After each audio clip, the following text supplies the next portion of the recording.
The fire is lit, and it is time for a fireside chat again.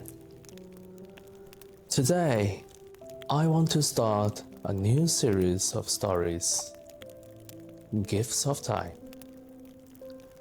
And the first gift comes from a very unexpected storyteller. Here we go.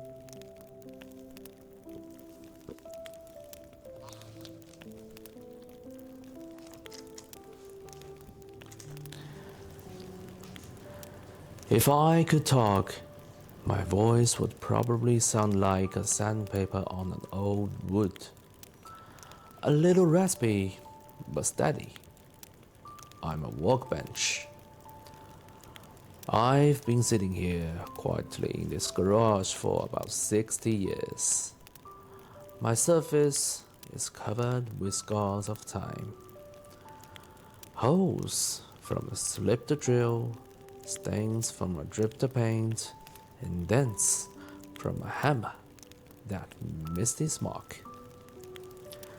People think I'm old, but to me, these are all my medals.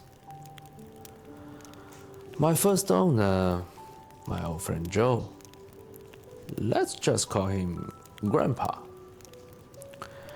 He built me with his own two hands from a thick oak.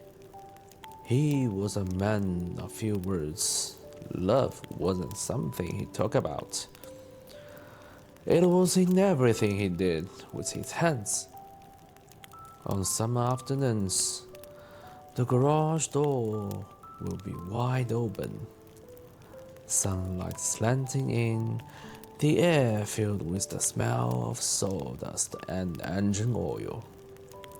Together, we fixed the neighbor's squeaky chair, put training wheels on his grandson's bike, or he would just quietly sand a random piece of wood. And man, trust me, it would turn into a work of art. As I recall, his hand was rough, but incredibly warm. We were inseparable, just one thing though, one thing. That thinking old man would never share a drop of his sweet-smelling drink with me. Even if he spilled some, he'd wipe it off right away. Seriously? Well, anyway. Except that, to be honest, those were truly happy days. Then, I'm not sure when it started, but old Joe stopped coming around as much. I rarely saw him send a piece of wood to the perfect finish anymore. That's when he finally got generous.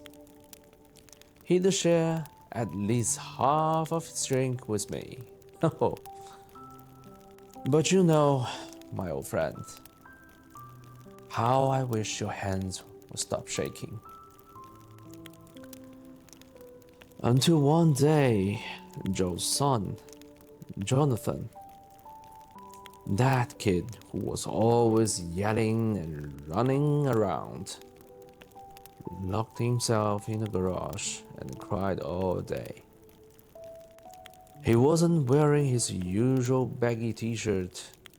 Instead, he was in a black suit, which was rare. And after that day, I never saw Joe again.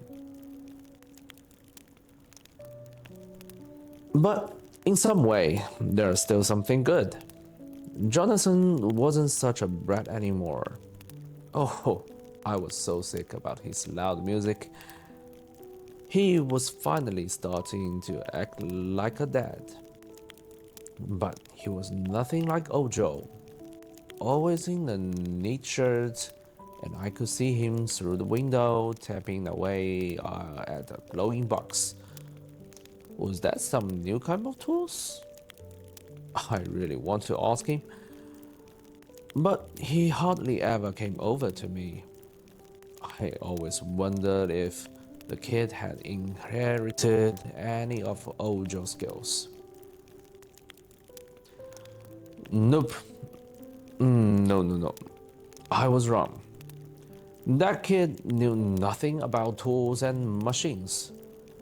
He couldn't even install a simple vise, spent 2 hours with the screws defects and still couldn't figure it out.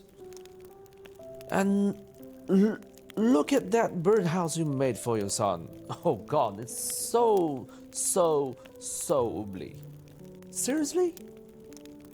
You think a mouse would even look at that thing? Oh, for God's sake. Joe, teach him.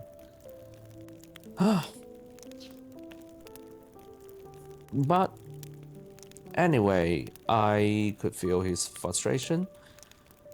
He'd lean against my edge and let out a long sigh.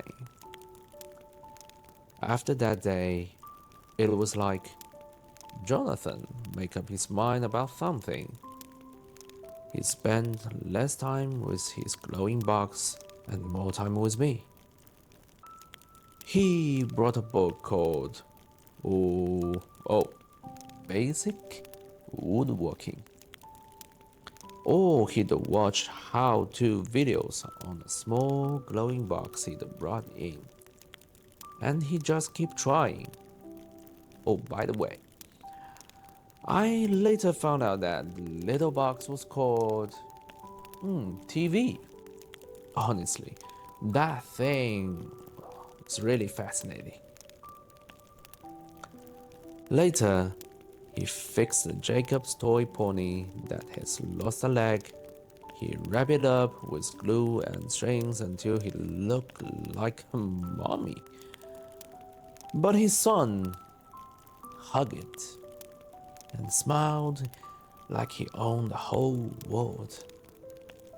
Maybe he wasn't the master craftsman like old Joe, but he was a kid willing to learn. And for the first time in a long time, during those days, I feel the familiar happiness again. Later on, some new guys named Stanley Husky showed up in the garage. And they were younger, stronger. I was gradually moved to the corner, next to that little box, the TV. Not bad for me. Jacob, Jonathan's son, would often sneak in to watch it. I was happy to keep him company. It was nice, even if we were just sitting here quietly together. But gradually, Jacob stopped coming around as much. He was absorbed in his little glowing brick. It seemed like he would solve everything in life on that thing. To him, this place was probably just a storage room for old junk.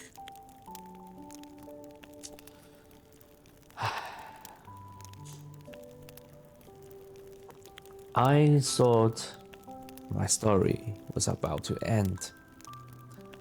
Until last week, he walked in, head down, holding a skateboard broken too. Oh, it was his favorite one. The shop said it couldn't be fixed, but a new one was too expensive. And those two guys, Stanley and Husky, had been borrowed by the neighbor, old John, the day before. He stood in front of me for a long time. I could see the sadness and loss in his eye.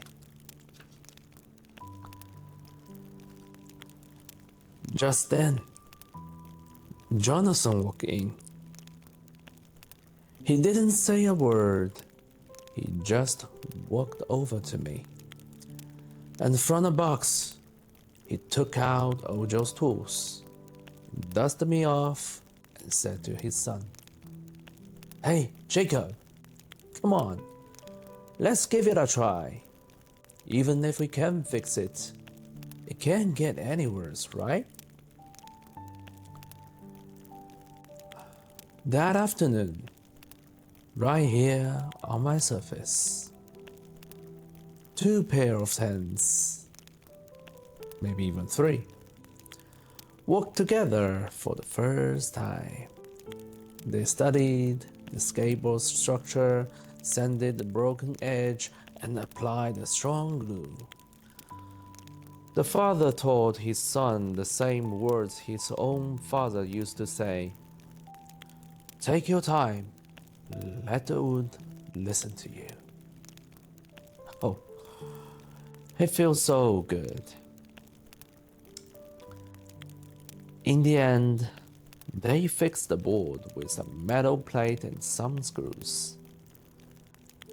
It looked scarred, no longer perfect, but it was whole again. The grandson stepped on it to test it out. It was steady. The look on his face, that radiant glow. I had seen it decades ago, when Jonathan got his first fixed bicycle from Ojo.